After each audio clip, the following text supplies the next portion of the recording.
Guten Morgen und herzlich willkommen zu unserem Online-Gottesdienst aus dem Kreuzpunkt zu euch heim in die Stube. Schön, dass wir trotz der räumlichen Trennung miteinander den Gottesdienst feiern dürfen. Zuerst noch eine Information zum kommenden Sonntag. Sabrina hat einen Interviewpartner, und zwar den Franz Gfeller. Am 16. Januar 2016 ist er auf dem Bahnhofplatz in Worb umgefallen und hatte einen Herzstillstand gehabt. Er war klinisch tot, aber er durfte zurück ins Leben kommen. Er wird uns seine Geschichte erzählen, aber auch von seinem Auftrag, wo ihm Jesus gegeben hat, wo er ihm begegnet ist. Am vergangenen Donnerstag haben wir uns daran erinnert, an die Auffahrt, den Moment, wo Jesus zurück zum Vater gegangen ist. Vor seiner Kreuzung hat Jesus seinen Jüngern versprochen, dass er den Heiligen Geist werde schicken. Er soll ihnen Begleiter, ein Helfer, ein Tröster sein, aber auch einer, der sie zurechtweisen tut, aber auch zurechtbringen wird. Am Pfingsten ist das dann passiert.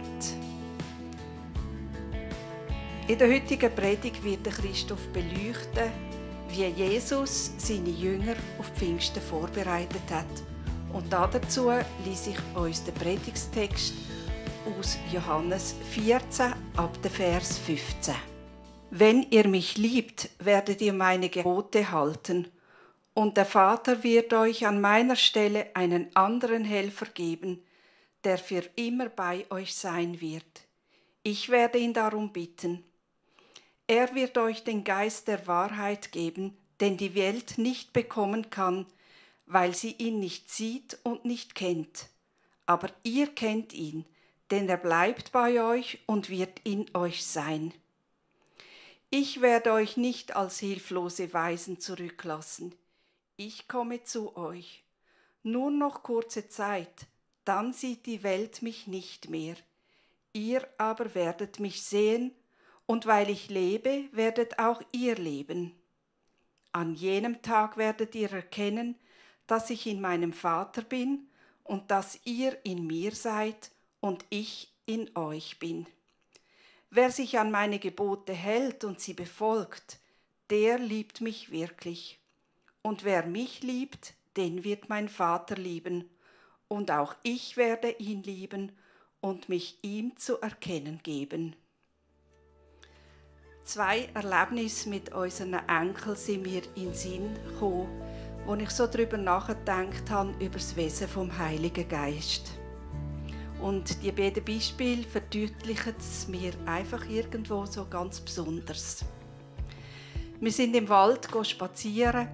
Unser 21-monatiger Enkel war fröhlich auf dem Weg unterwegs und er hat es genossen. Sein Papi hat ihm gesagt: Bleib dann da auf dem Weg, schau, da hat es Brennnesseln. Und wenn du an die ankommst, dann macht es dir weh. Aber eben, es ist halt viel toller neben dem Weg. Und der Kleine hat die Begegnung mit den Brennnesseln gemacht und die haben wirklich Aua gemacht. Es ist genau so herausgekommen, wie sein Papi ihm gesagt hat. Aber der Papi hat ihn auf den Arm genommen, hat ihn tröstet und hat ihm nochmal einfach versichert, dass es halt eben schon gut ist, wenn man auf dem Weg bleibt. Zum anderen Erlebnis. Neben unserem Haus hat es ein Stegeli, das zu unserer Terrasse hinaufführt. Es hat kein Geländer und am Bord hat es auch Buschrösli. Der kleine Bub hat gewusst, wie man die Stege läuft, und er hat es wirklich wunderbar gemacht. Er kann nämlich Stege laufen. Aber plötzlich hat es ihn übertötzelt und er ist ins Board hineingefallen, in die Rose hinein und ist runtergekugelt. Zum Glück ist sein Papi unten an Bord gestanden, hat ihn aufgefangen, hat ihn tröstet, dann war er ordentlich verkrebelt von diesen Dornen der Rose. und hat ihm dann auch Salbe auf seine Wunden gelegt. Die beiden Erlebnisse haben mich daran erinnert, wie unterschiedlich der Heilige Geist auch mit uns dran ist. Da gibt es Ermahnungen, aber eben auch das Rechthelfen. Und da ist der Tröster in Situationen, wo wir uns nicht einfach raussuchen. Die Kinder sind nicht bewahrt geblieben vor diesen Erfahrungen und sogar auch vom Schmerz. Aber das sind Väter, die ihnen zurechtgeholfen haben und ihnen geholfen haben, die Erlebnisse zu verarbeiten. So ist der Heilige Geist auch mit uns unterwegs. Ich bete.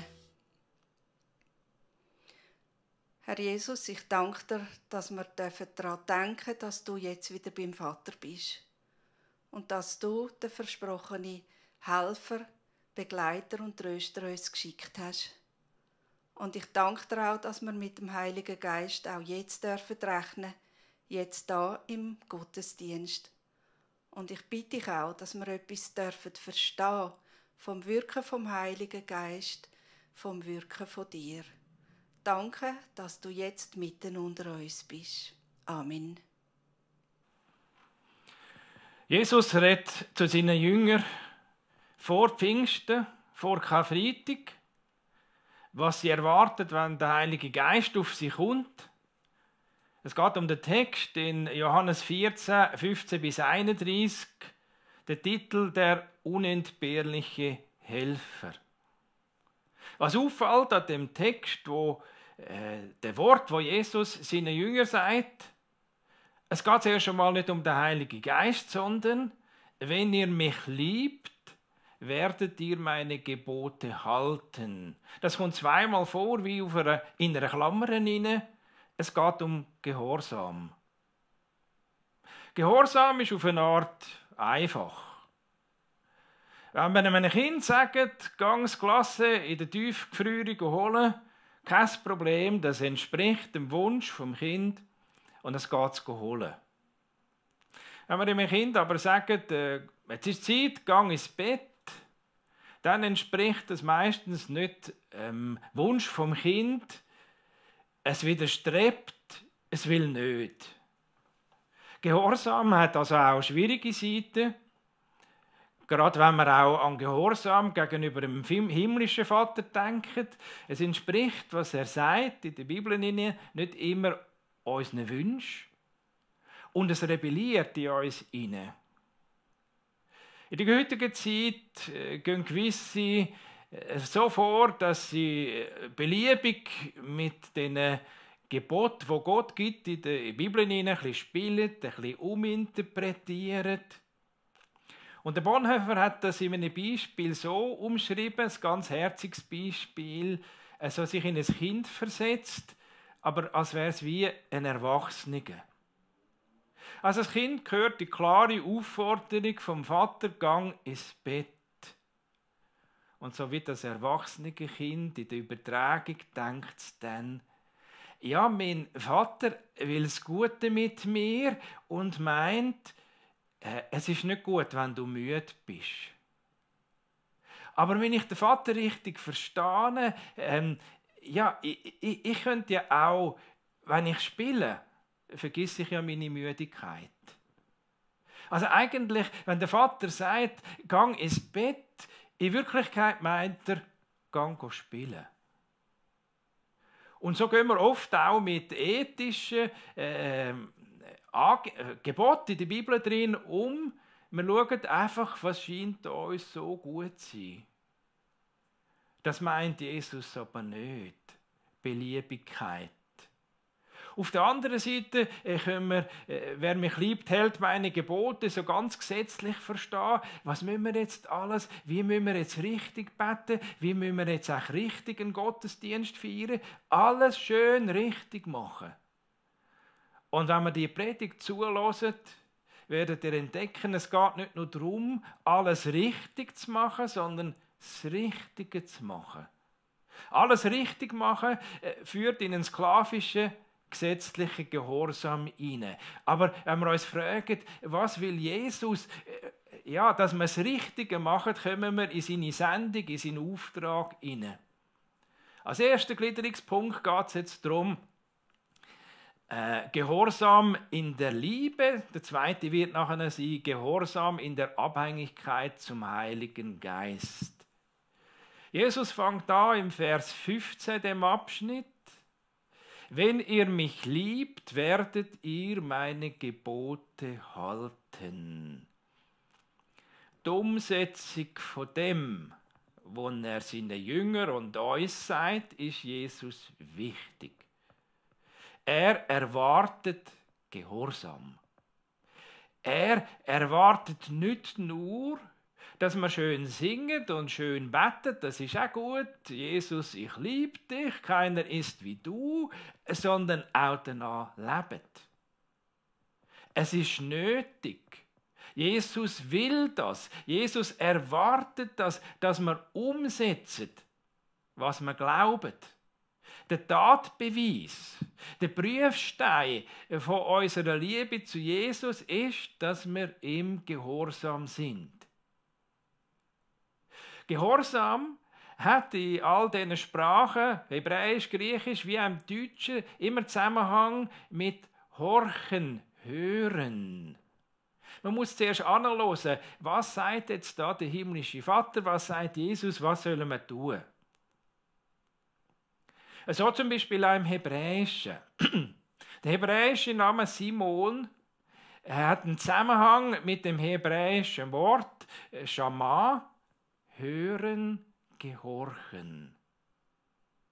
Also die Szene können wir jetzt gut nachvollziehen. Also der Jünger Simon Petrus, wo ja dann in der Folge nach dem Gespräch Jesus da verleugnet hat.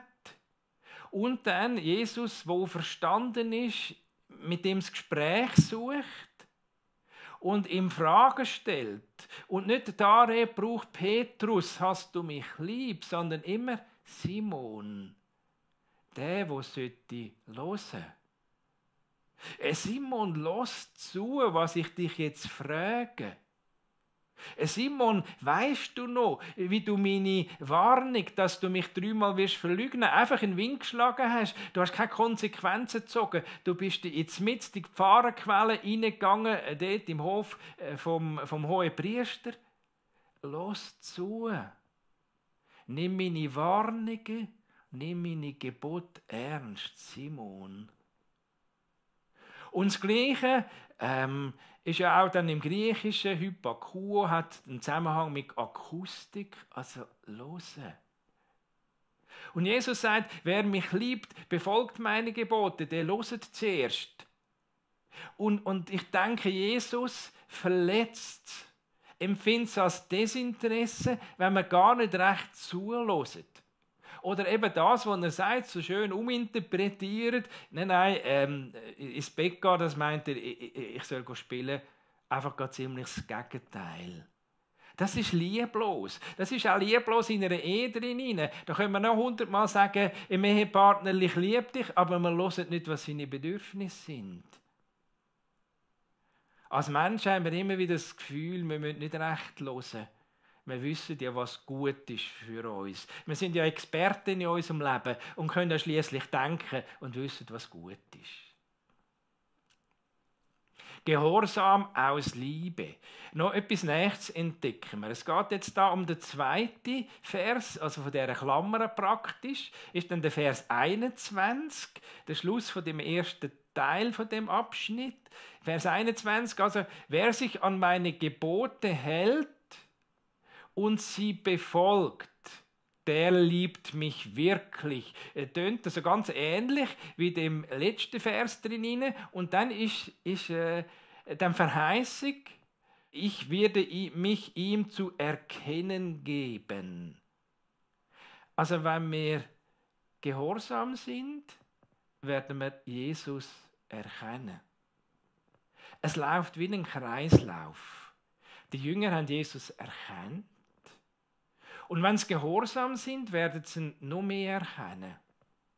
Wenn wir Jesus erkannt haben, er ist der Messias, er ist Gottes Sohn, wir haben also ihm hin gewendet Und wir befolgen dann, setzen das um, probieren in der Abhängigkeit vom Heiligen Geist das umzusetzen, dann werden wir immer mehr ihn erkennen und seine Liebe erkennen. Und wenn wir seine Liebe noch mehr erkannt haben, werden wir wieder mehr gehorsam sein. Und wenn wir mehr gehorsam sind, werden wir wieder mehr seine Liebe erkennen können und sind dann wieder mehr gehorsam. Ein Kreislauf. Aber wir können den Kreislauf unterbrechen und sagen, wir haben seine Liebe, wir haben den Messias, den Gottessohn, erkannt und wissen eigentlich, aber wir machen es nicht. Und da können wir noch so viel Bibelstunden und Bibelstudium haben. Wir werden nicht wachsen im Glauben, weil wir es einfach nicht umsetzen. Jesus sagt, so ist der Kreislauf. Erkennen, Gehorsam, gesteigerte Liebe, wieder Gehorsam, wieder erkennen. So geht's. Gehorsam in Liebe, in der Liebe. Das ist etwas anderes, wie wir es vielleicht bei unseren Eltern erlebt haben. Vielleicht sind wir auch schon gedrillt worden auf Gehorsam, aber nicht in der Liebe. Gehorsam mit Wertschätzung, das ist Gehorsam in der Liebe von Gott, Wertschätzung von Gott. Wir sind seine wertvolle Kinder und müssen es nicht durch Gehorsam werden. Aber wir haben vielleicht im Elternhaus erlebt, und das kommt von uns vielleicht jetzt ein bisschen im Weg, ein Fünfi als Note, es könnte immer ein bisschen besser sein. Und wir könnten immer ein bisschen folgsamer sein und immer ein bisschen braver sein und ein Vorzeigekind sein und ein Vorzeigeberuf, dass unsere Eltern wirklich stolz auf uns sein können, wenn uns vielleicht immer zu wenig fühlt. Gott ist anders. Gehorsam in der Liebe heisst in einer Atmosphäre wo der Wertschätzung. Gehorsam mit Konzept etwas weiteres.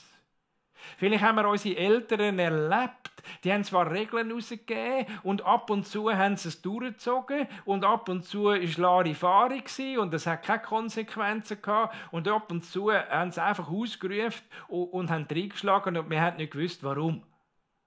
Wir hatten einfach einen schlechten Tag gehabt oder im Beruf irgendwo Problem.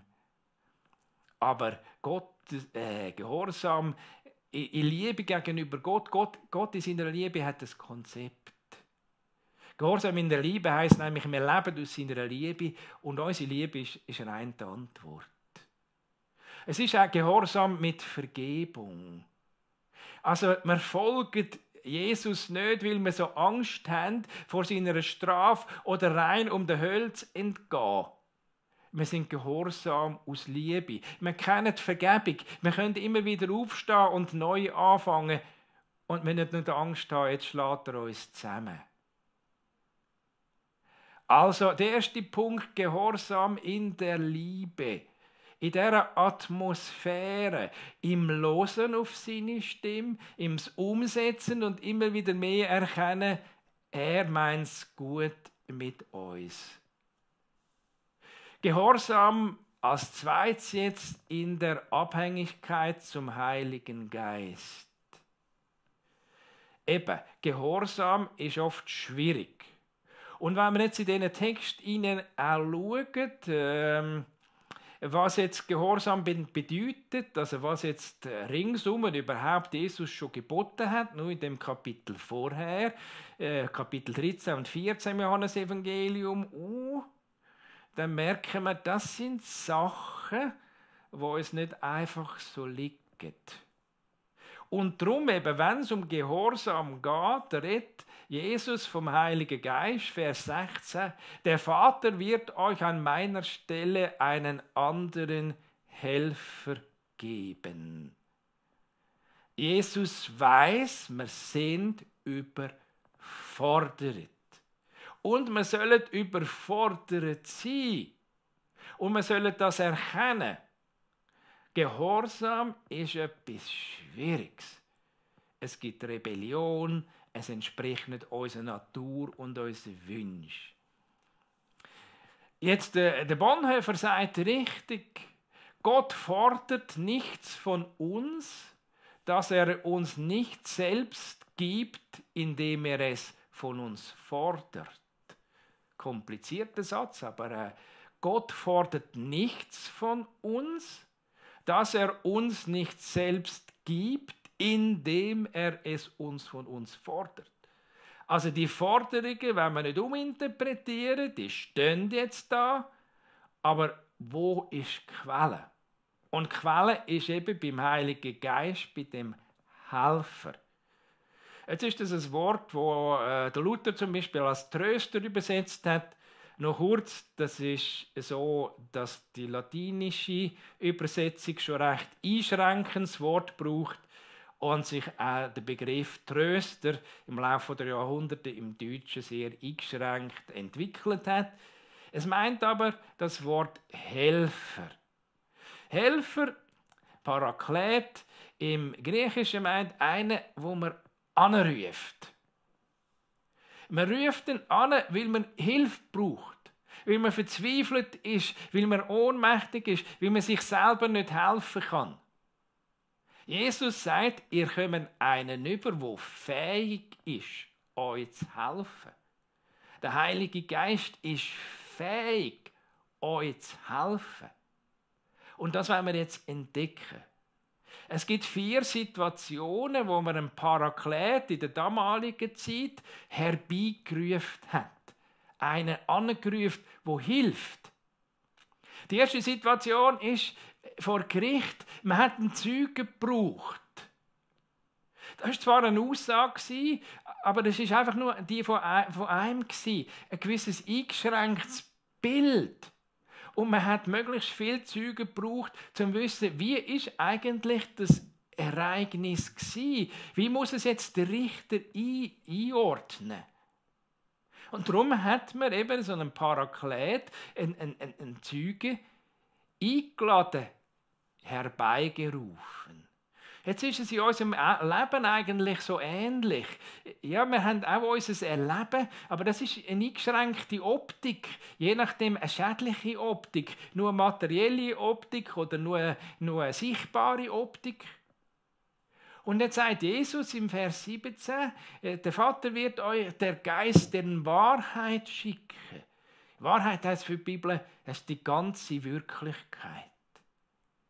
Wenn du irgendwo in einer Situation bist, du weißt nicht, wie einordnen, du verstehst das alles nicht, der Heilige Geist kann dir eine grössere Optik geben. Was ist die Gesamtoptik auch von der unsichtbaren Welt? Was ist die Gesamtoptik, auch wenn man die Zukunft und die Ewigkeit einberechnet? Er kann dir ein bisschen mehr von der Wahrheit zeigen. Sicher nicht die ganze, die jenseitige, da sind wir einfach zu eingeschränkt.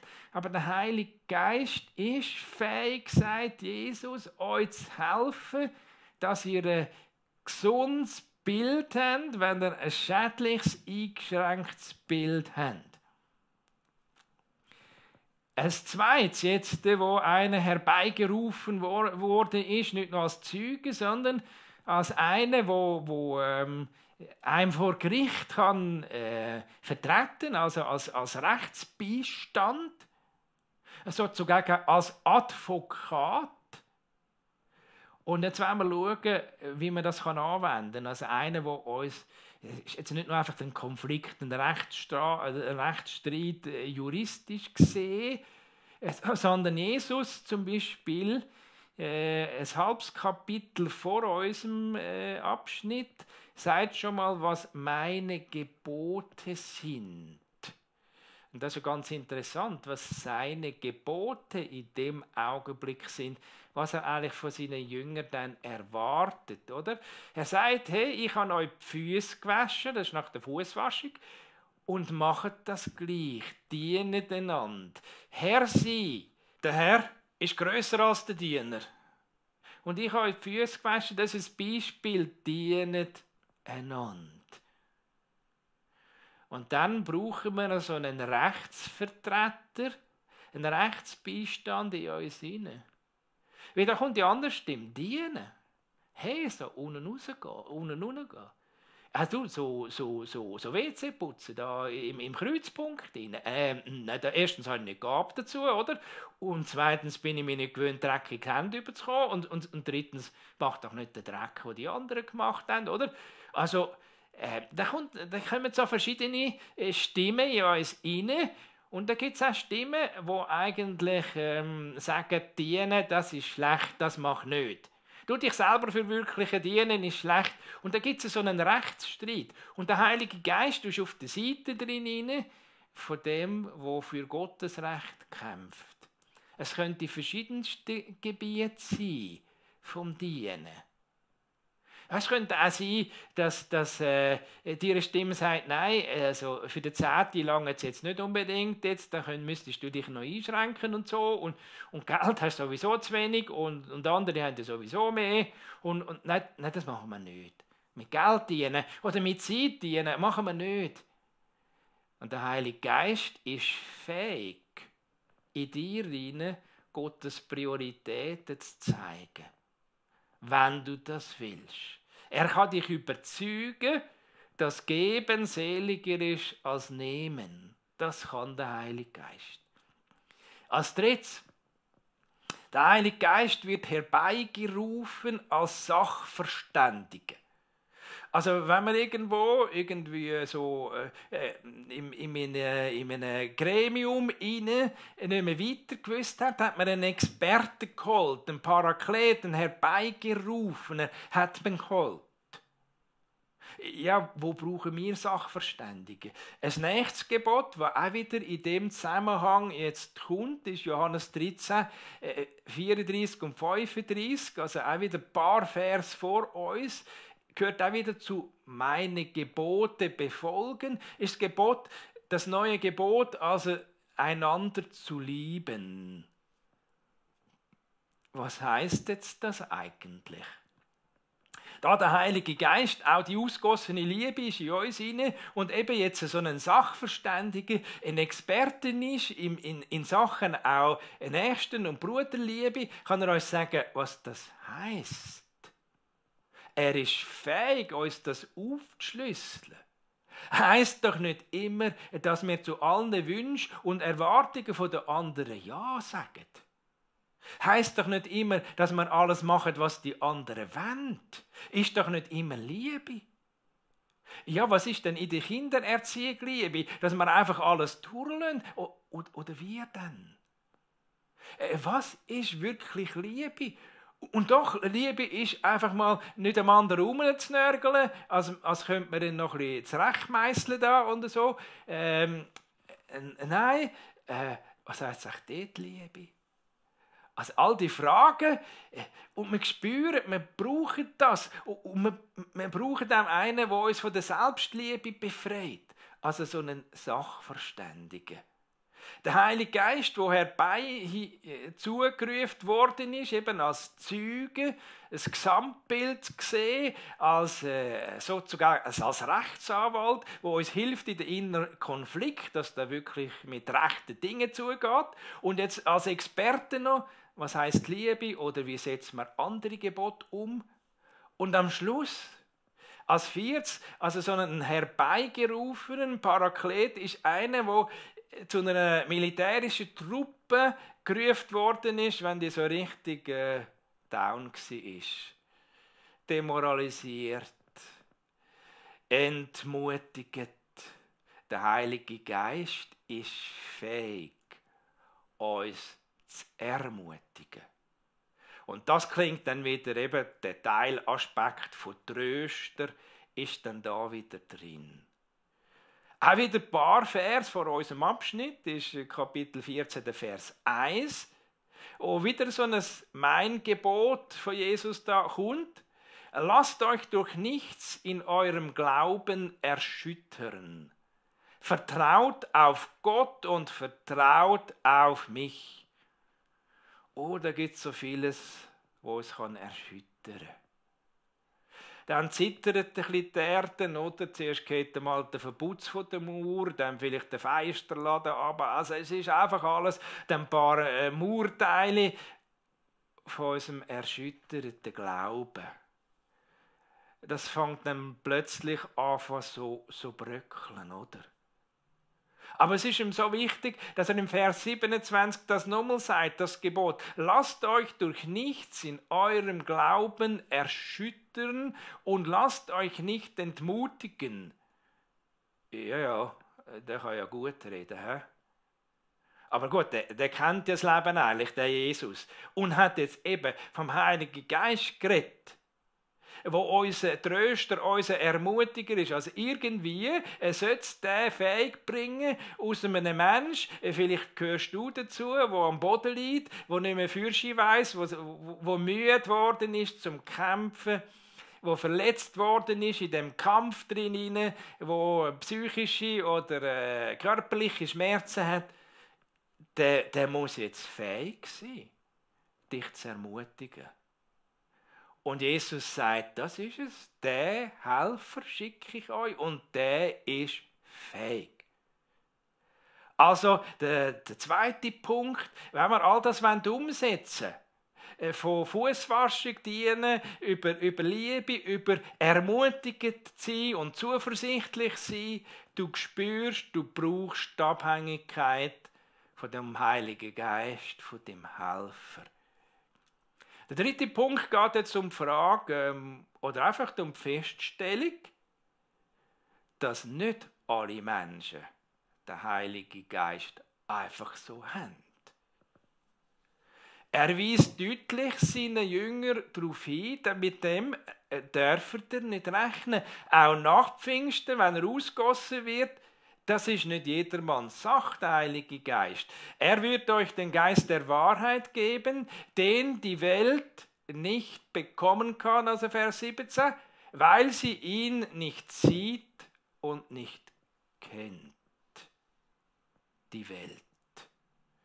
Die Welt wird verschieden gebraucht in der Bibel drin, da einfach die Welt, weißt, wie man auf dieser Welt einfach so ganz normal lebt. Welt heisst also die ganz normale Gleichgültigkeit. Was sieht man da vom Heiligen Geist? Nein, eigentlich jetzt nicht so. Und erkennen will man ihn auch nicht. Man geht einfach an dem vorbei, an dem, wo Gott einem will sagen. Also hören vor dem Gehorchen. Also hören kommt da gar nicht in Frage. Das ist völlig uninteressant. Also irgendwo in den Gottesdienst gehen, ist vergütete Zeit, mal die Bibel führen, das veraltete Buch, das brauchst du ja auch nicht. Das ist Welt. Die ganz normale Gleichgültigkeit und die ganz normale Arroganz. Am Pfingsten hätten sie etwas gesehen, oder? Da haben Menschen in anderen Sprachen geredet. Aber natürlich in ihrer Arroganz haben sie gewusst, wie das ist. Das ist Einfluss von Wein. Vielleicht haben ihr auch schon einen Betrunkenen hören reden. Der redet zwar schon, man versteht ihn schlecht, aber der redet in der Muttersprache und nicht in fremder Sprache, die er gar nicht kann. Also völlig blöd, aber einfach in ihrer Arroganz, sie wissen immer genau, wie es eben nicht ist. Oder? Aber dass der Heilige Geist in uns hineinkommt, das hat dem Pfingstpredigt gezeigt, wie das geht. Apostelgeschichte 2 ist eben Pfingsten, oder? Also, wo dann eben der Helfer wirklich kommt und die Menschen in verschiedenen Sprachen reden und dann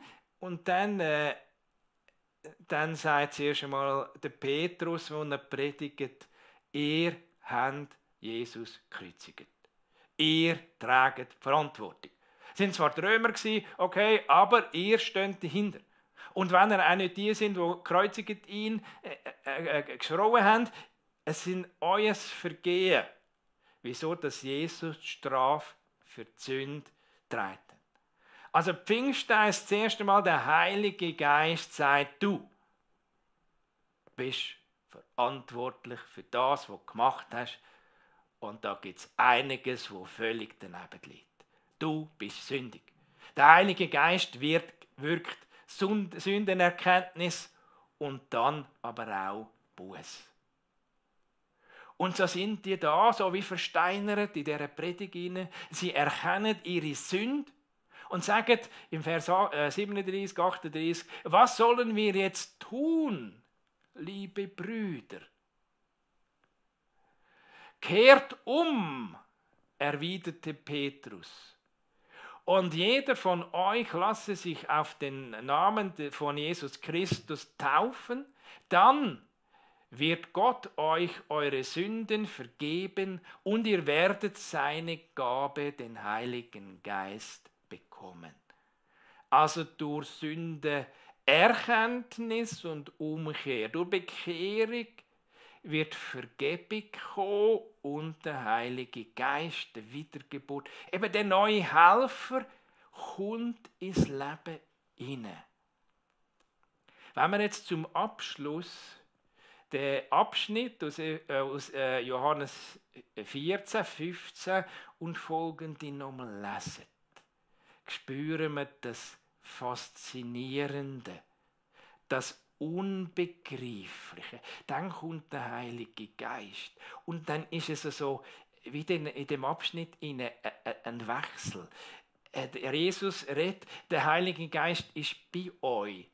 Also so, wie zu sagen, er ist neben euch. Und ab Pfingsten, dann kommt er in euch rein. Also das ist etwas ganz Grandioses. Und das sagt er im Vers 20, bei unserem Predigtsabschnitt. Eigentlich ist es ja dann nicht nur der Heilige Geist, der kommt, sondern ich und der Vater kommen auch. An jenem Tage werdet ihr erkennen, dass ich in meinem Vater bin und dass ihr in mir seid und ich in euch bin. Also so, wer ist jetzt in was hinein? Das ist ja völlig alles zusammengeschachtelt, oder? Wir sind in Christus und Christus ist in uns und in uns innen ist der Heilige Geist. Also man spürt das Geheimnis von der Dreieinigkeit, dass man nicht einfach sagen kann, Jesus ist in uns, sondern auch Christus ist in uns innen. Also das will der Heilige Geist, so die enge, verschmolzene, wie zusammengeschachtelte Beziehung zu ihm, das ist ihm ganz wichtig. Ich möchte abschließen mit dem, was Jesus auch als Abschluss gibt in seinem Vers in dem Johannes 14. Es ist der Johannes 14, Vers 29. Ich sage euch das alles. Also, es ist ja noch nicht passiert. Und es ist ja noch Kreuzigung und Auferstehung voran, oder? Also ganz etwas Wichtiges, aber Pfingsten ist auch so wichtig. Darum muss er sagen, was dann passiert. Ich sage euch dies alles, bevor es eintrifft, damit ihr glaubt, wenn es dann geschieht. Damit ihr glaubt, vertraut, damit rechnet, dass Jesus, oder nein, besser, dass der Heilige Geist der grosse Helfer ist. Der grosse Helfer zu der Liebe zu Jesus. Der grosse Helfer im Gehorsam. Der grosse Helfer, wenn er entmutigt sind. Der grosse Ratgeber. Der grosse Verteidiger vom guten Weg in euch inne. Und der uns das Gesamtglück gibt. Der Helfer. Mit dem sollen wir rechnen. Wir werden jetzt zusammen beten und um den Segen bitten für den Sonntag und dann habe ich noch 2 Infos. Herr Jesus Christus, wir danken dir, dass wir nicht Weise sind. Als Waisenkind in dieser Welt so verloren, ohnmächtig, Spielball von Macht, Sichtbaren und Unsichtbaren, sondern dass du uns einen Helfer in unser Herz hineingegeben hast.